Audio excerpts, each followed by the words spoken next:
সবাইকে ধন্যবাদ জানিয়ে আমরা আমাদের আজকের লেসনটা শুরু করছি। আমাদের আজকের লেসনটা হচ্ছে এন্টিটি রিলেশনশিপ মডেল বা ER model in database management systems. তো ইআর মডেল কি, আমরা সেটা নিয়ে কথা বলতে চাচ্ছি। তো আসলে আমরা ডেটাবেস ডিজাইনের আগে প্রথমে আসলে আমরা ইআর মডেলটা, যেটাকে আমরা কনসেপচুয়াল ডায়াগ্রাম বলি, সেই ডায়াগ্রামটা আসলে আমরা ডিজাইন করতে চাই। আচ্ছা, তো আমাদের আজকের লেসনে আমরা ইআর মডেলটা কীভাবে তৈরি করা যায় বিভিন্ন সিম্বল রিপ্রেজেন্টেশনের মাধ্যমে সেটা আসলে দেখব। আচ্ছা, তো ইয়ার মডেলটা আসলে কি?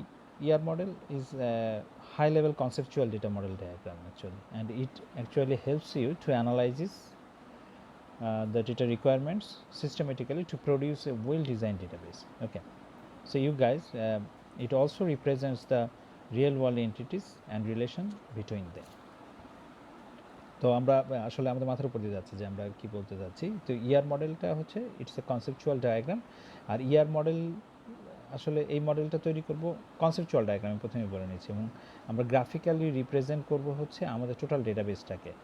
ঠিক আছে, তো ডেটাবেসের মধ্যে আমাদের কি কি আছে? এন্টিটি আছে। এখন এন্টিটি কি? এন্টিটি আমরা অলরেডি এন্টিটি নিয়ে কাজ করেছি। এন্টিটি হচ্ছে রিলেশন, এন্টিটি হচ্ছে টেবিল, তাই না? আমাদের ডেটাবেসে আসলে কী থাকবে? ডেটাগুলোকে আমরা কীভাবে স্টোর করব? টেবিলের মাধ্যমে স্টোর করব। তাহলে প্রথমেই আসে হচ্ছে entity. Entity is a table, entity is relation. Okay, entities plural, তার মানে হচ্ছে number of relations, number of tables. Okay, তো আমরা যখন একটা ডেটাবেস, আমি যদি বলি যে ইউনিভার্সিটি ডেটাবেস তৈরি করব, ধরো আমি একটা এক্সাম্পলে আসি, ইউনিভার্সিটি ডেটাবেস তৈরি করব, তাহলে ইউনিভার্সিটির একটা ডায়াগ্রাম, কত বিশাল একটা ডায়াগ্রাম হবে তোমরা চিন্তা করে দেখো। যে স্টুডেন্ট টেবিল থাকবে, সেখানে এক্সাম টেবিল থাকবে, সেখানে লাইব্রেরি টেবিল থাকবে, সেখানে অ্যাকাউন্টস টেবিল থাকবে, তাই না? অসংখ্য, মানে অসংখ্য ফাংশনস, আর অসংখ্য ফাংশনসের ভিতরে আবার অসংখ্য কি, মানে অসংখ্য টেবিল, অসংখ্য পারফরমেন্স। তাহলে আমরা যদি এরকম বলি যে আমি স্টুডেন্টের ইনফরমেশান রাখবো, তাই না? তারপরে আমি টিচারের ইনফরমেশান রাখবো, তারপরে আমি টিচার স্টুডেন্টদেরকে অ্যাডভাইজিং করছি, সেই ইনফরমেশানস রাখবো, তারপরে আমি স্টুডেন্টদেরকে ক্লাস দিব, সেই ইনফরমেশান রাখবো। তাহলে এই যে এত কিছু একটা মডেলের মধ্যে, সেই মডেলের একটা ডায়াগ্রাম, তাহলে ইয়ার মডেল হচ্ছে এরকম একটা ডায়াগ্রাম আমরা বানাবো। আমি এটা তোমাদের আগে মাথায় দিয়ে দিলাম যে এরকম একটা কিছু আমরা বানাতে যাচ্ছি। তাহলে এখানে দেখো বিভিন্ন সিম্বলের মাধ্যমে কিন্তু আসলে রিপ্রেজেন্ট করা হয়েছে, তাই না? তো এই সিম্বলগুলোকে দিয়ে কীভাবে কাজ করতে হয় সেটা নিয়ে আসলে আজকের লেসনটা। তো আমরা এবার চলে যাচ্ছি এরকম একটা কিছু বানানোর জন্য। আমরা সবাই prepared. So now I am going to the next slide. So প্রথমে আমরা তৈরি করবো হচ্ছে এন্টিটি, তার মানে কি প্রথমে টেবিল তৈরি হবে। টেবিলের ভিতরে কী কী থাকবে? অ্যাট্রিবিউটস থাকবে, তাই না? টেবিল তো এরকমই হয় নাকি? আচ্ছা, ঠিক আছে। তাহলে টেবিলের নাম হচ্ছে আমাদের, দেখো টেবিলের নাম কী ছিল আমরা এর আগের লেসনে দেখে আসছি যে স্টুডেন্ট টেবিল, টেবিলের নাম এটা, বা এটা হচ্ছে এন্টিটি নাম। ওকে, এবং এই এন্টিটি, এই যে একটা এন্টিটি, আমি যদি বলি যে কোর্স একটা এন্টিটি, আমি যদি বলি টিচার একটা এন্টিটি, ঠিক আছে? তার মানে টেবিলের নামগুলোই হচ্ছে এন্টিটি, এবং সেই এন্টিটির মধ্যে কী কী আছে? প্রত্যেকটা এন্টিটির কী কী থাকবে? অ্যাট্রিবিউটস থাকবে, রাইট? রোল নাম্বার থাকবে, স্টুডেন্ট নেম থাকবে, এজ থাকবে, মোবাইল নাম্বার থাকবে। আচ্ছা, এন্টিটি সেট কোনটা? যখন আমরা বলছি যে ধরো আমি যদি ইউনিভার্সিটি নিয়ে কথা বলি, তাহলে সেখানে কে আছে? স্টুডেন্ট আছে, টিচার আছে, কোর্স আছে, তারপরে লাইব্রেরি আছে। তাহলে এবং সবার যদি আমি আলাদা আলাদা, লাইব্রেরির মধ্যেও আবার অনেক এন্টিটি থাকবে, তাই না? কারণ লাইব্রেরি তো একটা বিশাল সিস্টেম। তারপরে যদি আমি বলি যে এখানে আমরা পুরো কোর্স কীভাবে ম্যানেজমেন্ট করছি, তাহলে সেখানে কে আসবে? কোর্স ম্যানেজমেন্ট বললে কোর্স আসবে, স্টুডেন্ট আসবে, টিচার আসবে। দেখো অনেক এন্টিটি, মানে অনেক টেবিল চলে আসছে আসলে। আচ্ছা, তো এন্টিটিকে আমরা কীভাবে সিম্বলের মাধ্যমে রিপ্রেজেন্ট করব? আচ্ছা, সরি, হ্যাঁ, এন্টিটিকে আসলে আমরা কীভাবে, তো এন্টিটিতে আসার আগে আমি প্রথমে শুরু করি অ্যাট্রিবিউটস দিয়ে। অ্যাট্রিবিউটসগুলো আসলে কী কী? অ্যাট্রিবিউটস আমরা জানি যে টেবিলে একটু আগে আমরা দেখে আসছি কীরকম ছিল। টেবিলে আমরা একটু আগে দেখেছি যে স্টুডেন্ট টেবিল, এবং সেই টেবিলে কী কী অ্যাট্রিবিউটস ছিল তোমরা কি দেখেছো? রোল নাম্বার ছিল, স্টুডেন্ট নেম ছিল, তাই না? তাহলে এদেরকে ডায়াগ্রামে আমি কীভাবে রিপ্রেজেন্ট করব? আচ্ছা, এদেরকে ডায়াগ্রামে রিপ্রেজেন্ট করার জন্য আমি দেখো গোল একটা চিহ্ন দিয়েছি, তাই না? তাহলে মনে করো আমার স্টুডেন্টের একটা টেবিল আছে। ওকে, আমার স্টুডেন্ট টেবিলে প্রথমটা হচ্ছে আমার স্টুডেন্ট আইডি। আচ্ছা, আমি সংক্ষেপে লিখলাম এভাবে, স্টুডেন্ট আইডি আন্ডারস্কোর আইডি। আচ্ছা, তাহলে স্টুডেন্ট আইডি এটাকে আমি হচ্ছে এরকমভাবে ওভাল শেপ দিয়ে, তাই না? এটা হচ্ছে অ্যাট্রিবিউট বোঝালো। তোমরা যদি বলো স্যার আরেকটা অ্যাট্রিবিউট লিখেন, নেম, তাহলে নেম আমি লিখলাম। তাহলে নেম এই যে এইভাবে রিপ্রেজেন্ট করলাম। তাহলে এটা হচ্ছে, তাহলে ইয়ার মডেলে অ্যাট্রিবিউটকে রিপ্রেজেন্ট করব হচ্ছে আমরা এই যে ওভাল শেপ দিয়ে, তাই না? স্টুডেন্ট আইডি, স্টুডেন্ট নেম, আমি যদি বলি স্টুডেন্টের ইমেইল, তাই না? এই যে আমি আরেকটা লিখছি ইমেইল, তাহলে আমরা এইভাবে এটা হচ্ছে তার, তাহলে অ্যাট্রিবিউটসকে আমরা রিপ্রেজেন্ট করলাম। আমরা এবার চলে যাই পরবর্তীটা হচ্ছে আমাদের কি অ্যাট্রিবিউটস। আচ্ছা, কি অ্যাট্রিবিউটস নিয়ে কথা আমরা অলরেডি বলেছি। কি কি আসলে কি, মানে হোয়াট ইজ কি? তো কি আমরা এর আগের লেসনে দেখেছি প্রাইমারি কি, তারপরে ফরেন কি, তারপরে ক্যান্ডিডেট কি, সুপার কি, তাই না? আচ্ছা, তো এখন একটা টেবিলে তো তাহলে স্টুডেন্ট টেবিল নিয়ে যদি আমরা কথা বলি, তাহলে স্টুডেন্ট টেবিলে কি থাকবে? স্টুডেন্ট টেবিলে থাকবে হচ্ছে student ID, right? Student ID. তাহলে স্টুডেন্ট আইডিটা যে প্রাইমারি কি, কী স্টুডেন্ট টেবিলে কী কী ইনফরমেশন রাখতে পারি? Student ID, student name, student address, student email, স্টুডেন্টের ফোন নাম্বার, তাই না? তাহলে এর মধ্যে থেকে কোনটা তুমি কি হিসেবে চিন্তা করছো, প্রাইমারি কি হিসেবে চিন্তা করছো, সেটা কীভাবে বুঝবো? সেটা বোঝার জন্য আমরা নিচে একটা দাগ দেব।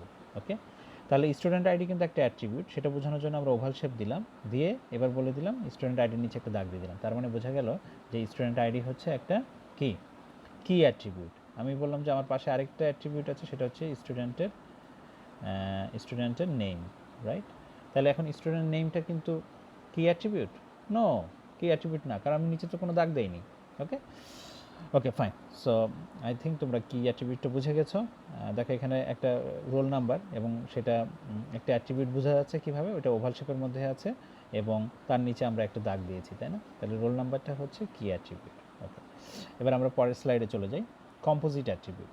কম্পোজিট অ্যাট্রিবিউট হচ্ছে যদি একটা অ্যাট্রিবিউটের মধ্যে আরও অনেকগুলো অ্যাট্রিবিউট থাকে, তাহলে সেটাকে বলা হয় কম্পোজিট অ্যাট্রিবিউট। আচ্ছা, তো বোঝার জন্য আমি একটু দেখাচ্ছি তোমাদেরকে, সেটা হলো অ্যাড্রেস। আচ্ছা, আমি যদি কারো অ্যাড্রেস জিজ্ঞেস করি, তাহলে অ্যাড্রেসের কী কী অংশ থাকতে পারে, কী কী পার্ট থাকতে পারে? তার স্ট্রিট থাকতে পারে, তার সিটি থাকতে পারে, তার স্টেট থাকতে পারে, তার কান্ট্রি থাকতে পারে, তাহলে আরও কিছু থাকতে পারে। তাহলে অ্যাড্রেস তো একটা মূল অ্যাট্রিবিউট, তাই না? একটা মেইন অ্যাট্রিবিউট হচ্ছে অ্যাড্রেস। কেন? কারণ ওভাল শেপের মধ্যে আছে। এই অ্যাড্রেস থেকে আমি আবার বলছি যে অ্যাড্রেসের আবার আরও তার নিজের আবার কিছু নিজস্ব অ্যাট্রিবিউট আছে, ঠিক আছে? মানে সাব অ্যাট্রিবিউটস আমরা বলতে পারি, সেটাকেই বলা হচ্ছে কম্পোজিট অ্যাট্রিবিউট। তাহলে অ্যাট্রিবিউটের সিম্বল ঠিক থাকবে, শুধু আমরা অ্যাড্রেস থেকে তাকে ওই যে লাইন দিয়ে এভাবে টেনে দিয়ে আরও দেখাই, অ্যারো দিয়ে, অ্যারো তো না, মানে লাইন দিয়ে আমরা তাকে লিঙ্ক করে দেবো যে আমার এই অ্যাড্রেসের আরও চারটা কী আছে, আরও চারটা অ্যাট্রিবিউটস আছে, এবং এই চারটা মিলেই হচ্ছে অ্যাড্রেস অ্যাট্রিবিউটটা। এই জন্য অ্যাড্রেস অ্যাট্রিবিউটটাকে বলা হচ্ছে কি কম্পোজিট অ্যাট্রিবিউট। ফাইন, এবার আমরা আসি মাল্টি ভ্যালুড অ্যাট্রিবিউট। আচ্ছা, তো মাল্টি ভ্যালুড অ্যাট্রিবিউটস হচ্ছে যদি কোনো টেবিলে কোনো একটা attribute multiple number of information রাখে। আচ্ছা, ধরো ফোন নাম্বার কিন্তু আমাদের 3-4টাও আছে অনেকের, তাই না? তাহলে সব নাম্বারগুলো যদি আমি রাখতে চাই, তাহলে সেটা কীভাবে বোঝাবো? সেটার জন্য সিম্বলটা হচ্ছে আমাদের ফোন নাম্বার লিখে সেটাকে এই যে ডবল দুইটা ওভাল শেপ দিয়ে দিলে বোঝা যাবে যে এই অ্যাট্রিবিউটটা হচ্ছে ফোন নাম্বার। আচ্ছা, সরি, এই অ্যাট্রিবিউটটা হচ্ছে মাল্টি ভ্যালুড অ্যাট্রিবিউটস। এরকম ইমেল হতে পারে, তাই না? ইমেলকে যদি আমি এরকম ডবল দাগ দিয়ে দিই, তাহলে আমি যদি লিখি ইমেইল এবং একবার, আমার এখানে সুন্দরভাবে ড্র হচ্ছে না, এই যে একবার, তাহলে দুইবার দিয়ে দিলে আমি বুঝতে পারবো যে ইমেলটা হচ্ছে multi valued attributes. Okay fine. তো এবার আমরা আসি হচ্ছে ডিরাইভড অ্যাট্রিবিউটসে। ডিরাইভড অ্যাট্রিবিউটস হচ্ছে এমন একটা অ্যাট্রিবিউট যে অ্যাট্রিবিউটটা অন্য অ্যাট্রিবিউটের থেকে হিসাব করে, ক্যালকুলেশন করে, তারপরে এজটা হিসাব, মানে ওই অ্যাট্রিবিউটসের ভ্যালুটা ক্যালকুলেট হয়। আচ্ছা, আমি একটু এক্সাম্পল দিই। যেমন এজ, আমি কি সরাসরি কাউকে জিজ্ঞেস করবো যে তোমার বয়স কত? না, আমি তাকে এভাবে জিজ্ঞেস করতে পারি পলাইটলি, বা আরও একটু সুন্দরভাবে জিজ্ঞেস করি, এই তোমার ডেট অফ বার্থ বলো, তাই না? ওকে, তাহলে ডেট অফ বার্থ যদি কেউ বলে, তাহলে সেখান থেকে আমি আজকের ডেট থেকে যদি সেটাকে মাইনাস করি, তাহলে কিন্তু আমি তার এজটা পেয়ে যাব, তাই না? তাহলে এটাই হচ্ছে ডিরাইভড অ্যাট্রিবিউটস, যেটা ডিপেন্ডেন্ট অন কিসের উপরে? ডিওবি, আমি সংক্ষেপে লিখেছি ডেট অফ বার্থের উপরে ডিপেন্ডেন্ট। ডেট অফ বার্থ কিন্তু একটা অ্যাট্রিবিউট। ওকে, আমি অ্যাট্রিবিউট কীভাবে দিব? ওভাল শেপ দিয়ে দিব। তাহলে এই অ্যাট্রিবিউটস থেকে আসলে কোনটা হিসাব হবে? এজ হিসাব হবে। তাহলে আমরা এটাকে কীভাবে লিখব? তাহলে এজের ভ্যালু কিন্তু আমি এজ অ্যাট্রিবিউটস কিন্তু ডেটাবেজে আসবে যখন ডিওবি ইনসার্ট, মানে ডিওবি ডেট অফ বার্থ কেউ দিবে, তখন আমি আজকের ডেট থেকে সেটা বিয়োগ করে এজটাকে বের করবো। এই জন্য এজটাকে বলা হচ্ছে ডিরাইভড অ্যাট্রিবিউটস। তো ডিরাইভড অ্যাট্রিবিউটস আমরা এইভাবে ড্যাশ চিহ্ন দিয়ে ড্যাশড ওভাল শেপ দিয়ে আমরা এটাকে রিপ্রেজেন্ট করি। ওকে ফাইন, আমরা পরের স্লাইডে যাই।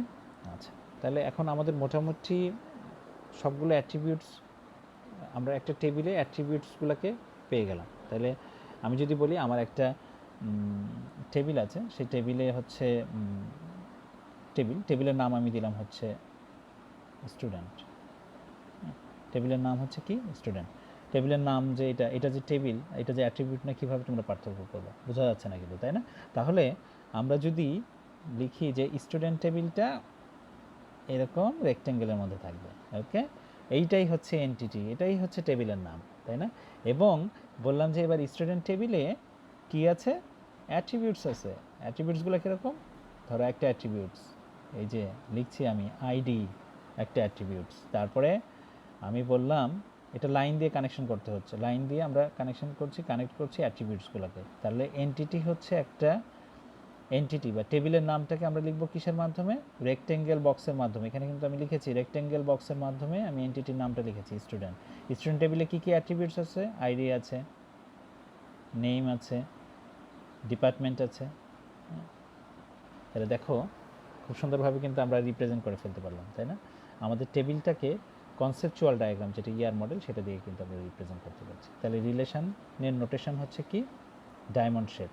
ওকে, সরি, আমি রিলেশন বলছি, আমি এন্টিটা, এটা হচ্ছে এন্টিটি। হ্যাঁ, এটা হচ্ছে, সরি, এটা হচ্ছে আমি এন্টিটি বুঝালাম, এটা রিলেশন না, এটা হচ্ছে এন্টিটি।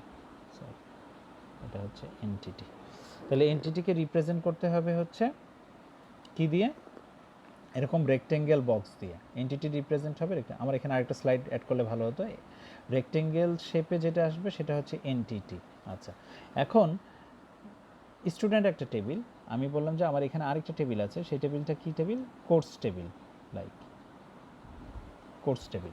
তাহলে কোর্স টেবিলের সাথে স্টুডেন্ট টেবিলের কোনো রিলেশন আছে কিনা? আমরা রিলেশনাল মডেল পড়েছি। রিলেশনাল মডেল মানেই হচ্ছে কি, যে একটা টেবিলের সাথে আরেকটা টেবিলের সম্পর্ক থাকবে। এখন বললাম যে স্টুডেন্ট পার্টিসিপেট সাম কোর্সেস, অথবা student has taken some courses. তার মানে কি? দেখো তো, স্টুডেন্টের সাথে কোর্সের সম্পর্ক আছে। তোমরা প্রথমেই যখন সেমিস্টারে আমরা যখন এনরোল করি তখন কী করি? যে স্টুডেন্ট কী করে?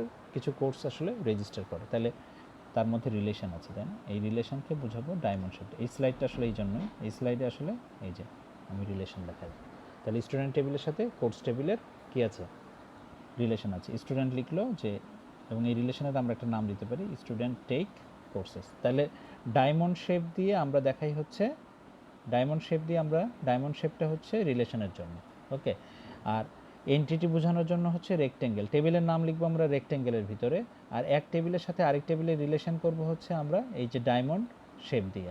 আমার মনে হয় ক্লিয়ার ব্যাপারটা। আচ্ছা, আমরা আরও ক্লিয়ার হয়ে যাব এর পরবর্তী স্লাইডে গেলে, ওকে। সো তোমরা এবার দেখবা যে দেখো যে তাহলে দেখো এই যে স্টুডেন্টের একটা টেবিল, তোমরা কি দেখতে পাচ্ছ? দেখো, স্টুডেন্টের একটা টেবিল, এক্সাম একটা টেবিল, এবং স্টুডেন্ট সিট ফর এক্সাম। তার মানে বোঝা যাচ্ছে যে স্টুডেন্ট এক্সাম টেবিলে যাবে হচ্ছে কিসের জন্য? যখন সে এক্সামে বসবে, তাই না? Okay fine. তাহলে এখন যদি আমি আরও একটু এই টেবিলটাকে আরেকটু সুন্দর আরও বাড়াই, তাহলে রিলেশনটা কী দিয়ে দিয়েছি আমরা? রিলেশনটা আমরা দিয়েছি এই যে এইভাবে রিলেশনটা দিয়েছি আমরা ডায়মন্ডের মধ্যে, তাই না? স্টুডেন্ট টেবিলের সাথে এক্সাম টেবিলের রিলেশন আছে। আর রিলেশন বা এন্টিটি বা টেবিলকে আমরা রিপ্রেজেন্ট করেছি হচ্ছে কি দিয়ে? এই রেক্টেঙ্গেল বক্সের ভিতরে, ক্লিয়ার? আবার একইভাবে এক্সাম টেবিলকে আমরা দিয়েছি হচ্ছে দেখো রেক্টেঙ্গেল বক্সের মধ্যে। তাহলে স্টুডেন্ট আর এক্সাম হচ্ছে এখানে দুইটা টেবিল, আর সিট ফর হচ্ছে তাদের মধ্যে আসলে একটা রিলেশন মেক করলো। আচ্ছা, এবার আমরা আসি হচ্ছে স্টুডেন্ট টেবিলটাকে। তাহলে আমি বলি স্টুডেন্ট টেবিলের মধ্যে কি আছে? স্টুডেন্ট টেবিলের মধ্যে আছে হচ্ছে স্টুডেন্ট আইডি, স্টুডেন্ট, এই দেখো আমি অ্যাট্রিবিউটসগুলোকে কীভাবে লিখছি, তাই না? স্টুডেন্ট আইডি, তারপরে নেম, তারপরে আছে হচ্ছে ডিপার্টমেন্ট, ইমেল, এরকম আরও অনেক কিছু থাকতে পারে। এক্সাম টেবিলে থাকতে পারে টাইম, কবে এক্সামটা হবে, ডেট। দেখো আমি কিন্তু এগুলো অ্যাট্রিবিউটসগুলোকে কিসের মধ্যে লিখছি? ওভাল শেপের মধ্যে লিখছি। সো আমার মনে হয় ইয়ার মডেলের রিলেশন কিভাবে তৈরি করতে হয় এবং টেবিলের নামটা কিভাবে আসলে সিম্বল ইউজ করে করতে হয় এবং অ্যাট্রিবিউট কীভাবে করতে হয় সেগুলো তোমাদের আইডিয়া হয়ে গেছে। ওকে, তো আমরা টোটাল সামারি একটু করি অ্যাট্রিবিউটসের। তাহলে অ্যাট্রিবিউটসগুলো, তাহলে পার্সন, দেখো এখানে টেবিলের নাম কোনটা, পার্সন হচ্ছে টেবিলের নাম, আর নেম হচ্ছে তার একটা অ্যাট্রিবিউটস। নেম কিন্তু কম্পোজিট অ্যাট্রিবিউটস। কেন নেম কম্পোজিট অ্যাট্রিবিউটস কেন? কারণ হচ্ছে, আমি হাইলাইটার ইউজ করি। সো নেমটা কম্পোজিট অ্যাট্রিবিউটস এই কারণে, কারণ নেমের আবার দুইটা অংশ আছে, একটা হচ্ছে ফার্স্ট নেম আর একটা হচ্ছে লাস্ট নেম। আচ্ছা, একইভাবে তারপরে দেখো পার্সন, অ্যাড্রেসকেও আমরা দেখেছি যে এটাও কম্পোজিট অ্যাট্রিবিউটস হিসেবে আমরা ইউজ করতে পারি, বাট এখানে আমরা এই টেবিলে দেখাইনি, মানে এই ইয়ার মডেলে আমরা দেখাইনি। আমরা ইয়ার মডেলে জাস্ট শুধু অ্যাড্রেস লিখে রাখছি, সো এটা কম্পোজিট অ্যাট্রিবিউটস না, নেম হচ্ছে কম্পোজিট অ্যাট্রিবিউটস। তারপরে social security number, social security number মানে হচ্ছে আমাদের আইডি নাম্বার বা আমাদের ন্যাশনাল আইডি কার্ড নাম্বার। দেখো এইটাকে তোমরা সবাই খেয়াল করছো কি না, এইটাকে আমরা আন্ডারলাইন করেছি, তার মানে কি এটা কি অ্যাট্রিবিউটস, মনে আছে? মানে এটাই হচ্ছে প্রাইমারি কি এই টেবিল। আচ্ছা, এবার পার্সন টেবিলে আরও আছে বার্থ ডেট। দেখো এজটা দেখো আমরা ড্যাশ দিয়ে দিয়েছি, তার মানে বার্থ ডেট থেকে এজটা আসলে হিসাব করা হবে, এই জন্য এটা হচ্ছে ডিরাইভড অ্যাট্রিবিউটস। হবিজ কি, আমাদের অনেকগুলো হবি থাকতে পারে, যেমন আমি ফিশিং, লিসেনিং, রিডিং, রাইটিং, তাই না, এরকম অনেক কিছু আছে। তাহলে মানুষ অনেকগুলো মাল্টিভ্যালু অ্যাট্রিবিউটস এখানে অ্যাড করতে পারে। তাহলে দেখো এখন এই ডায়াগ্রাম দেখে বোঝা যাচ্ছে আমাদের টেবিলটা কীভাবে তৈরি হবে, তাই না? আমি আর বেশি লম্বা করব না, আমি আরেকটু, তাহলে এখান থেকে এই ডায়াগ্রামটা, এখন যদি আমি এই ডায়াগ্রামটা আমার প্রোগ্রামারকে প্রোভাইড করি, তাহলে প্রোগ্রামার কিন্তু এই ডায়াগ্রামটা দেখে এখন সে বুঝতে পারবে আমাকে এখান থেকে আসলে কীভাবে কী করতে হবে, টেবিল কীভাবে বানাতে হবে। তাহলে টেবিলের নাম দিবে কি সে, আমি এখানেই লিখছি, হ্যাঁ, টেবিলের নাম দেবে কি, পার্সন, তাই না? তাহলে পার্সন টেবিলে, এই পার্সন টেবিলে কী কী অ্যাট্রিবিউটস থাকবে দেখছো? পার্সন টেবিলে থাকবে হচ্ছে তার নেমের মধ্যে আবার সে দেখবে কি, ফার্স্ট নেম হবে একটা, ফার্স্ট নেম, তারপরে একটা হবে লাস্ট নেম, হ্যাঁ, তারপরে হবে কি অ্যাড্রেস, আমি লিখছি না সবগুলো, তারপরে একটা হবে এসএসএন মানে সোশ্যাল সিকিউরিটি নাম্বার, এবং সেটাই হবে হচ্ছে আমার প্রাইমারি কি, তারা এভাবে বার্থ ডেট। দেখো এইভাবে কিন্তু আমি টেবিল তৈরি করে ফেলতে পারবো যদি আমার একটা ইয়ার মডেল থাকে। তো টেবিলে যাওয়ার আগে আসলে আমরা এন্টিটি রিলেশনশিপ মডেল বা ইয়ার মডেলটা আসলে ড্র করি। আচ্ছা, এখন এই যে রিলেশন, একটা টেবিলের সাথে আরেকটা টেবিলের রিলেশন, সেটা অনেক রকম হতে পারে, সেটা নিয়ে আমি চিন্তা করছি যে আমি আসলে আরেকটা ভিডিও বানাবো। আজকের ভিডিওটা আমি এখানেই শেষ করে দিই, কারণ অনেক লম্বা হয়ে গেছে। এর পরের ভিডিওতে আমি দেখব যে একটা টেবিলের সাথে আরেকটা টেবিলের যে রিলেশন, সেই রিলেশনটা আবার কত রকম হতে পারে। ঠিক আছে, তো সবাইকে ধন্যবাদ জানিয়ে আজকে লেসন শেষ করছি। Thanks for watching. Allah Hafiz.